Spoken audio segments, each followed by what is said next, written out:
কেমন আছেন সবাই? আশা করি ভালো আছেন। আজকে ১০ ডিসেম্বর ২০২৫ প্রথম আলো নিয়ে হাজির হয়েছি। আজকে বুধবার। দেখেন, প্রথমে বলে রাখি আমাদের বাংলা লিড এবং জিকের একটা ব্যাচ থ্রো হয়েছে। তো লিডের একটা ক্লাস হলো গ্রামারের ক্লাস আগামীকালকে প্রথম হবে, বাংলা জিকের ক্লাস। যারা ইন্টারেস্টেড ভিডিও ডেসক্রিপশনে দেখে নেবেন। আমরা শুধুমাত্র গুরুত্বপূর্ণ কন্টেন্টগুলো নিয়ে আলোচনা করব যেগুলো পরীক্ষায় আসার মতো আছে। দেখেন যে ইউনেস্কোর সাংস্কৃতিক ঐতিহ্যের তালিকায় টাঙ্গাইল শাড়ির বুনন শিল্প, এটা কিন্তু আমাদের জন্য খুবই গুরুত্বপূর্ণ। এখানে কয়েকটা গুরুত্বপূর্ণ ব্যাপার আছে। প্রথমটা হলো কে দিছে, সেটা হচ্ছে ইউনেস্কো দিছে। হ্যাঁ, আর এটা সাংস্কৃতিক ঐতিহ্যের তালিকায় আছে, কি আছে? টাঙ্গাইল শাড়ি। অনেকগুলো আছে, ঠিক আছে। এখন দেখেন এইটা ওদের একটা সামিট হয়েছে বা অধিবেশন হয়েছে। হ্যাঁ, অধিবেশন হচ্ছে ২০তম, এটা পরীক্ষায় আসতে পারে। অধিবেশনটা হয়েছে ভারতের রাজধানী নয়াদিল্লিতে, এটাও আসতে পারে। এবার দেখেন, এটা হচ্ছে আপনার representative list of intangible cultural heritage of humanity, ঠিক আছে। মানে হচ্ছে এইটাও একটু মাথায় রাখবেন। আচ্ছা, আর তেমন কিছু নাই। দেখেন, এর আগে হচ্ছে আপনার ২০০৮ সালে বাউল সঙ্গীত, ১৩ সালে হচ্ছে আপনার জামদানি, ১৬তে হচ্ছে আপনার বৈশাখীর মঙ্গল শোভাযাত্রা, ১৭ সালে শীতল পাটি, ২৩-এ হচ্ছে আপনার রিক্সা এবং রিক্সার পিছনে যে পেইন্টিং থাকে সেটা। তাহলে এগুলো হচ্ছে আমাদের জন্য খুবই গুরুত্বপূর্ণ। আর এই ইউনেস্কোর এই মিটিংটা হয় হচ্ছে বা লিস্টটা হচ্ছে প্রোভাইড করে ২ বছর পর পর, এটাও পরীক্ষায় আসতে পারে। এরপর দেখি আমরা এই পেজে আর তেমন কিছু নাই। ৩ নম্বর পেজে দেখি, মার্চ থেকে পাবনা ঢাকা সরাসরি রেল চলাচল শুরু হবে। আর হচ্ছে ভোট দিতে আপনার ২,৭৫,০০০ প্রবাসী নিবন্ধন করেছেন। এটা কিন্তু ব্রিটেনের জন্য খুবই গুরুত্বপূর্ণ। যদি আমরা আপনার ভোট দেওয়ার যে অধিকার, এটা নিয়ে আলোচনা করি, এটা কিন্তু খুবই গুরুত্বপূর্ণ। আপনি কোট করতে পারবেন এটা। দেখেন, ৬ রুটে বাড়ছে ট্রেনের ভাড়া। এই ব্যাপারটা নিয়ে হচ্ছে আমি, যদি এটা আমাদের জন্য গুরুত্বপূর্ণ না, বাট স্টিল একটু কথা বলি। আহ, ট্রেনের ভাড়া কিন্তু এমনি অনেক বেশি। মানে আপনি আপনি ঢাকা চিটাগাংয়ে হচ্ছে এসি ট্রেনের যে ভাড়া, আর বাসের ভাড়া হচ্ছে এসি বাসের ভাড়াও কাইন্ড অফ সেম, ৫০-৬০ টাকা ৭০ টাকার মতো তফাৎ আর কি। এখন যেটা হয়েছে, এখন সেটারও ক্রস করে যাবে। যেমন ধরুন হচ্ছে ঢাকা থেকে চট্টগ্রামের এসি স্নিগ্ধা আগে ভাড়া ছিল ৭৭৭, এটা ৮৫৭ টাকা। হ্যাঁ, আর এসি সিটের ভাড়া হচ্ছে আপনার ৯৩২ থেকে বের হয়েছে ১,০৩০ টাকা। এখন আপনি কিন্তু ইয়াতে আপনার সৌদিয়াতে আপনি ৯৫০ টাকা করে এসি পাচ্ছেন, এবং সাথে করে হচ্ছে আপনাকে লাঞ্চ বা ডিনার ফ্রি দিচ্ছে ওরা। যেটা হচ্ছে আপনার যদি ২৬ সিটের বাসে যান তখন এটা ১১৫০ করে পড়ে আর কি। দেখেন, ১১৫০ মানে আপনার আপনার মোটামুটি এই যে কাইন্ড অফ সেম আর কি। এখন ট্রেনটা আসলে সরকারি জিনিস, তো এগুলো হয় কি আপনার জনগণের আপনার ম্যাক্সিমাম পার্টের কথা মাথায় রেখা এগুলা ভাড়াটা বাড়ানো উচিত আর কি, আমার যেটা মনে হয়। ট্রেনের ভাড়াটা হচ্ছে লস, কিন্তু শুধুমাত্র ভাড়া কমতেছে এই জন্য না, এটা লসের অনেক কারণ আছে। তো ওগুলো আসলে আগে হাত দেওয়া উচিত আর কি। যাই হোক, দেখেন, আজকের অন্যতম একটা গুরুত্বপূর্ণ টপিক হচ্ছে এটা, অন্তর্ভুক্তহীন নির্বাচন কি ভূ রাজনৈতিক ঝুঁকি তৈরি করবে। দেখ, এটা এটা আসলে যত লুক্রেটিভ মনে হয়েছে এটা পইরা, তত আপনার ওই সেম টপিকে অনেক বেশি অ্যানালিসিস এখানে আসে নাই, তবে অনেক ইনফরমেশান আসছে। এখন অ্যানালাইসিস আর ইনফরমেশনের পার্থক্য আছে। আমি কিন্তু এটা নিয়ে সবসময় কথা বলি যে ডোমেস্টিক পলিটিক্স আপনার ইন্টারন্যাশনাল পলিটিক্সে হচ্ছে ইম্প্যাক্ট ফেলে। এই সেম কোশ্চেনটা আমি হচ্ছে আমার ব্যাচে বা সবখানে বলতাম আর কি। সেম ব্যাপারটা হচ্ছে আপনার চলে আসছে 46 রিটার্নে। ট্রাম্প কেন জিতছে বা বাইডেন কেন হারছে, এটা কিন্তু কম্পারেটিভলি কাছাকাছি কোশ্চেন। এখন দেখেন, এখানে যে ইস্যুটা ছিল যে বাইডেন জিতার জন্য যেটা করছে, সে জিতার জন্য আপনার বাইডেন ফার্স্ট টাইমে জিতার জন্য সে জামাল খশিকে ইউজ করে ফেলছে, বা সৌদি যুবরাজের সাথে সম্পর্ক খারাপ করছে। দেখেন, ডোমেস্টিক্যালি হচ্ছে জিতার জন্য সে ইন্টারন্যাশনালি যে চীনের রাশিয়ার যে বলয়টা আছে, আপনার ডোমেস্টিক পলিটিক্সে জেতার জন্য ইন্টারন্যাশনালি যে আপনার ইউএসের যে অবস্থা বা ওয়ার্ল্ড পলিটিক্সের যে একটা অবস্থা, সেটাকে পুরো ড্রাস্ট্রয় করে ফেলছে। ড্রাস্ট্রয় কীভাবে করছে দেখেন। আচ্ছা, যদি এটা আজকের টপিক না, বাট শোনেন, আপনাদের কাজে আসবে। কারণ ইন্টারন্যাশনাল রিলেশনস কিন্তু আপনি আর বই পড়া পারবেন না, আপনাকে হচ্ছে কথা শুনতে হবে, লিখতে হবে, অ্যানালাইসিস করতে হবে, ডেটা দেওয়ার সুযোগ কম, ঠিক আছে।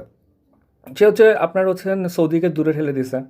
সৌদিকে দূরে ঠেলে দেওয়ার পরে যেটা হয়েছে আপনার ব্রিক্স যেটা দাঁড়াচ্ছিল সেইখানে হচ্ছে সৌদি এঙ্গেজ হয়েছে, এবং শুধু এঙ্গেজই হয় না, রাশিয়ার সাথে সৌদির সম্পর্ক ভালো হয়েছে, চীনের সাথে তো খুবই ভালো হয়েছে, এবং সৌদির সাথে সম্পর্ক ভালো মানে যে জিসিসিভুক্ত যে 6টা দেশ আছে সবগুলোর সাথে চীনের সম্পর্ক ভালো, এবং চীন হচ্ছে সেখানে $1,000 কোটি ইনভেস্টমেন্ট অলরেডি শুরু করে দিছে।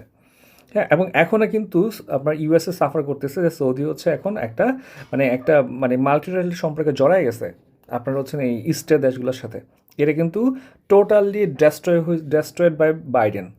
যদিও এটা হইতো, আমি বলতেছি এটা হবে না, বাট এটার হচ্ছে প্রভাবক হিসেবে বা একটা ফার্স্ট হওয়ার পিছনে দায়ী হচ্ছে বাইডেনের। ঠিক আছে, এখন আপনি যদি দেখেন যে এখানে অত মানে ডিটেলড এটা ব্যাখ্যা করা নাই, বাট আমার টপিকটা ভালো লাগছে, আমি হয়তো এক্সট্রা কিছু ইনফরমেশন দিয়ে দেওয়ার ট্রাই করবো আপনাদেরকে। দেখেন এখানে যেটা অ্যাকচুয়ালি অনেক কিছু নিয়ে টান দিছে, একটু দেখলাম ধর্ম নিয়েও টান দিছে। তো আপনার আমরা সেখানে যাব না। দেখেন যে ভবিষ্যতে আপনার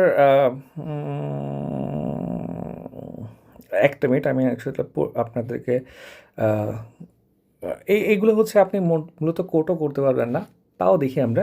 স্পেনের স্বৈরশাসক ফ্রাঙ্কো পরবর্তী রূপান্তর এবং দক্ষিণ এশিয়ার ট্রুথ অ্যান্ড রিকনসিলিয়েশন মডেল দেখায় যে অপরাধীদের বিচারের মুখোমুখি করা হলেও মূল্যবোধ ভিত্তিক সাধারণ সমর্থকদের গণতান্ত্রিক কাঠামোর ভেতরে রাখা হয়েছে বা হওয়া দরকার আছে। এটা হচ্ছে ভ্যালুস বেস সাপোর্টার্স ইনক্লুশন, মানে মূল্যবোধ ভিত্তিক সমর্থকদের অন্তর্ভুক্তি। মানে ধরুন একটা একটা রাজনৈতিক দল হচ্ছে আপনার ফ্যাসিস্ট ছিল, পার্ট অফ কিলার ছিল, এখন তারপরেও যদি ওই দলের কিছু মানুষ মনে করে যে হ্যাঁ তারা খারাপ কাজ করছে, ওদেরকে আপনাকে ইনক্লুড করতে হবে। ঠিক আছে, এইটা হচ্ছে এখানে ব্যাখ্যা করা হয়েছে। এখন দেখেন, এখন আপনি যদি একটা বড় একটা পোর্শনকে বাদ দিয়ে ফেলেন আর কি, দেখেন যে কোনো একটা জনগোষ্ঠীর একাংশকে সম্পূর্ণভাবে রাজনৈতিক ব্যবস্থা বাইরে যদি আমরা ঠেলে দিই, তাহলে জাতীয় নিরাপত্তা দুর্বল হয়। ঠিক আছে, এটি কোনো তত্ত্ব নয়, বাস্তবতা। ভারতের কাশ্মীরের অস্থিরতা এরকম রাজনৈতিক বর্জনের ফল। শক্তিশালী অর্থনীতি থাকা সত্ত্বেও এসব অভ্যন্তরীণ বিদ্রোহ তাদের নিরাপত্তা এবং কূটনৈতিক চাপের মুখে ফেলেছে। পাকিস্তান তো ভেঙে পড়েছে প্রতিনিয়ত বিরোধী পক্ষকে জাতির শত্রু বানানোর রাজনীতির কারণে। হ্যাঁ, আচ্ছা, এখন দেখেন যেমন পশ্চিমারা কী করে, দেখেন পশ্চিমারা এখানে একটা ভালো নিয়ে আসছে যে পশ্চিমারা দেখেন যে পাকিস্তান ইসলামিক ফোর্সকে হচ্ছে ওরা একটা সময় প্রচুর সাপোর্ট দিছে, আবার তাদেরকে প্রয়োজন পূরণের পরে ওদেরকে হচ্ছে সন্ত্রাসী আখ্যা দিয়ে আক্রমণ চালাইছে। Same goes for Afghanistan. আফগানিস্তানে যখন হচ্ছে আপনার দেখা গেছে কি যে রাশিয়া যখন হচ্ছে আপনার বা চীন যখন আপনার সমাজতান্ত্রিক একটা ব্যবস্থা প্রসারের সময় চাচ্ছিল স্নায়ুযুদ্ধকালীন সময়, তখন হচ্ছে ওদেরকে আপনার ম্যানেজ করার জন্য আফগানিস্তানের মুজাহিদ যারা ছিল আর কি, বা ইসলামিক যারা হচ্ছে ইসলামটাকে নিয়ে যারা হচ্ছে আগায় আর কি, তো তাদেরকে অস্ত্র প্রশিক্ষণ এবং অর্থ দিয়ে সহায়তা করেছিল। ঠিক আছে, আবার অনেক ধর্মীয় সংগঠনের নেতারা পাকিস্তানের মাটিতে দাঁড়িয়ে তখন ফ্রিডম ফাইটার হিসেবে প্রশংসিত হয়েছে, কিন্তু যুক্তরাষ্ট্র তাদেরকে আবার সন্ত্রাসী হিসেবে আখ্যায়িত করছে। ঠিক আছে, এটা হচ্ছে আমরা দেখি যে আপনার স্যামুয়েল হান্টিংটন, আপনাদের জানেন যে তার বইটা হচ্ছে দ্য ক্ল্যাশ অফ সিভিলাইজেশন, এইখানে দেখাইছে যে শক্তিকে কোনো এক সময় স্বাধীনতার রক্ষা কবচ বলা হয়েছে, পরবর্তী সময়ে তাকে সভ্যতার শত্রু হিসেবে চিহ্নিত করা হয়েছে। অর্থাৎ পরাশক্তিগুলো কৌশল প্রায় ব্যবহার এবং বাতিল, ইউজ অ্যান্ড রিজেক্ট, ঠিক আছে, এই স্টাইলে চলে। এখন আমাদের দেশেও দেখা যাচ্ছে যে আপনার যেই ইসলামপন্থী দলগুলো তাদেরকে এরকম একটা মানে সিচুয়েশনের সামনে হয়তো বা পড়তে পারে যে পশ্চিমারা ওদেরকে এখন সাপোর্ট দিবে, আবার যখন ওদের হচ্ছে আপনার ইউটিলিটি শেষ হয়ে যাবে তখন আবার রিজেক্ট করে দিবে আর কি।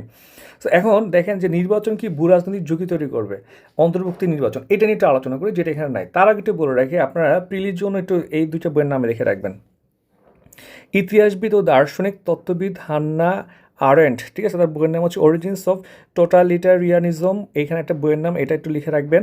এরপর হচ্ছে এটা, ঠিক আছে, এরপর সেকেন্ড বইটা হচ্ছে এটা জুয়ান লিঞ্চ, ঠিক আছে, টোটালিটারিয়ান অ্যান্ড অথরিটারিং রেজিমস, এই দুইটা বই একটু লিখে রাখবেন, হুট করে চলে আসতে পারে।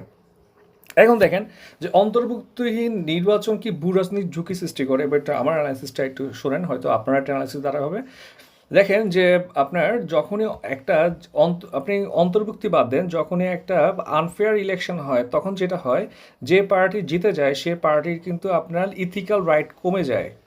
ঠিক আছে, হয়তো ক্ষমতায় আছে কিন্তু ইথিক্যাল রাইটটা কমে যায়। আবার যে হেরে যায় তার কিন্তু ইথিক্যাল রাইটটা বেড়ে যায়, এবং হচ্ছে ওর কিন্তু একটা জনসমর্থনও থাকে। হেরে যায় মানে কি, জোর করে হারা দিছে মানে কি, সে আসলে জনসমর্থন আছে কিন্তু কোনো একটা মারপেচে পড়ে সে ক্ষমতা যেতে পারতেছে না। এটার কারণে যেটা হয়, আপনার এই যে আনএথিক্যালি যারা হচ্ছে ক্ষমতায় বসে আছে তাদের হচ্ছে ভিত্তি স্ট্রং হয় না। তো ভিত্তি স্ট্রং না হওয়ার কারণে ইন্টারন্যাশনাল যে বিগ পাওয়ারগুলো আছে তারা কিন্তু ব্যাপারটা বোঝে, এবং তারা হচ্ছে জানে যে এই আনফেয়ারলি যারা এখন টিকে আছে ক্ষমতায় ওদের একটু নাড়াচাড়া দিলে তারা ভেঙে পড়বে। সো এই ধরনের পার্টিগুলার আপনার দেখা যায় যে পার্টিগুলাকে ইন্টারন্যাশনাল বিগ ফিশ যারা আছে, যেমন চায়না, ইউএসএ কিংবা হচ্ছে রাশিয়া, ফ্রান্স, এই দেশগুলা তাদেরকে হচ্ছে তাদের থেকে প্রচুর অ্যাডভান্টেজ নেয়, অনেক চুক্তি করে, তারপর আনফেয়ার চুক্তি করে, অনেক অ্যাডভান্টেজ নেয়, মূলত হচ্ছে দেশের সার্বভৌমত্ব বা ইকোনমিতে প্রচুর একটা আপনার অনেকটা হচ্ছে প্রভাব বিস্তার করতে পারে। হ্যাঁ, so আপনি যখনই দেখবেন যে একটা শক্তিশালী জনগণের সরকার ক্ষমতায় আছে তখন দেখবেন ওই দেশের পলিটিক্যাল গভর্নমেন্টের উপরে ইন্টারন্যাশনাল পলিটিক্সের যে বিগ ফ্যাক্টরিগুলো আছে সেগুলো খুব একটা বেশি প্রভাব বিস্তার করতে পারে না, বা চাইলেও দেখা যায় ওদেরকে রিজেক্ট করা যায়। ইভেন আপনি ইন্ডিয়ার কথা চিন্তা করেন, লিটারেলি হচ্ছে ট্রাম্প সাবোটেজ করার ট্রাই করছে মোদিকে, এবং তারা সরাসরি মোদির অ্যাগেনস্টে কথা বলছে, নট ইন্ডিয়ার অ্যাগেনস্টে। ওরা চাচ্ছিল মোদিকে চলে যাক। ইয়েস, মোদি স্টিল হচ্ছে আপনার রাশিয়ার সাথে ভালো সম্পর্ক মেনটেন করতেছে, ব্রিক্সে এসসিইউতে হচ্ছে কাজ করতেছে, এবং মোদি ব্যাপারটাকে উল্টো দিকে টার্ন করে দিছে। উনি ব্যাপারটাকে ন্যাশনালিজমের দিকে টার্ন করে দেখা গেছে যে আপনার হচ্ছেন ট্রাম্প বা ইউএসএ যতই হচ্ছে ইন্ডিয়া বা মোদির অ্যাগেনস্টে কথা বলুক, তত হচ্ছে মোদির জনপ্রিয়তা বেড়ে যাচ্ছে। কারণ হচ্ছে আপনি হয়তো মোদিকে আমরা পছন্দ করি না, কিন্তু সে কিন্তু ওই দেশের মানুষকে আপনার ওই পপুলিস্ট পলিটিক্স করে সে কিন্তু ঠিকই একটা বড় পোর্শনের সাপোর্ট নিয়েই ক্ষমতায় বসছে। এখন মোদি যদি জোর করে ক্ষমতায় বসতো তাহলে কিন্তু একদম শিওর থাকে আজকে তিনি হচ্ছে ইন্ডিয়ার রেজিম চেঞ্জ করে ফেলতে ইউএসএ। এটা কিন্তু একটা বিশাল বড় ফ্যাক্ট। আমার মনে হচ্ছে এটা কিন্তু আপনার সামনে 50 বিসিএস যদি পিছন থেকে টান দেয় এই টপিকটা টান দিতে পারে। আচ্ছা, এই পেজগুলোতে তেমন কিছু নাই। ওকে, এবার দেখি টাকার বিনিময়ে কারাগারের যুবক, এটা পরীক্ষায় আসবে না, জাস্ট বইয়ের না মাথায় চলে আসলো। আপনার হয়তো পড়ছেন দ্য গড ফাদার, মারিয়া পুজোর দ্য গড ফাদার, হয়তো মুভিও দেখছেন, সেইখানে হচ্ছে আপনার এরকম দেখায় আর কি। আপনার গড ফাদারের ছেলে মাইকেল, সম্ভবত ছোটো ছেলে, হ্যাঁ, ওকে হচ্ছে বাইরে রাখে, আরেকজনকে হচ্ছে পে করে আর কি। আচ্ছা, দেখেন পাকিস্তানের সংবিধান সংশোধন যে শিক্ষা নেওয়ার আছে এটা না পড়লে হবে, এখানে ওরা সংবিধান সংশোধন করে আপনার বিচার বিভাগের স্বাধীনতা খর্ব করা হয়েছে, এটা লিখে আসছে আর কি। ইউরোপে প্রযুক্তি বেড়ে উঠতে বিগ টেককে ঠেকাতে হবে। সিন্ডিকেটের আমি খুব একটা মানে ফ্যান না, ভালোই লাগে না আর কি। এখানে বইটা আসলে আপনি তেমন কিছু জানবেন না আর কি, এই আর্টিকেলে কিছু নাই, জাস্ট একটু কনসেপ্টটা দিয়ে দিই যে এখানে আপনার যতগুলো বিগ টেক আছে, ধরেন হচ্ছে আপনার মেটা, হ্যাঁ, তারপর হচ্ছে অ্যাপল, এরপরে ধরুন হচ্ছে মানে যতগুলো আছে মাইক্রোসফট, হ্যান ত্যান সবগুলো কিন্তু মূলত ইউএসএ বেসড। এখন ইউএসএ এগুলোকে ইউজ করে, এবং দেখেন আপনি টুইটার ইউজ করতেছেন, আপনি হচ্ছেন ফেসবুক ইউজ করতেছেন, বাট ম্যাক্সিমামই কিন্তু ইউএসএ বেসড। ইউএসএ হচ্ছে এখন হচ্ছে ইন্টারন্যাশনালি বা আনইন্টারন্যাশনালি খুব সহজেই ইউরোপের রাজনীতিতে হচ্ছে ইমপ্যাক্ট ফেলতে পারে, প্রভাব বিস্তার করতে পারে। এইটা নিয়ে একটু ঝামেলা চলতেছে।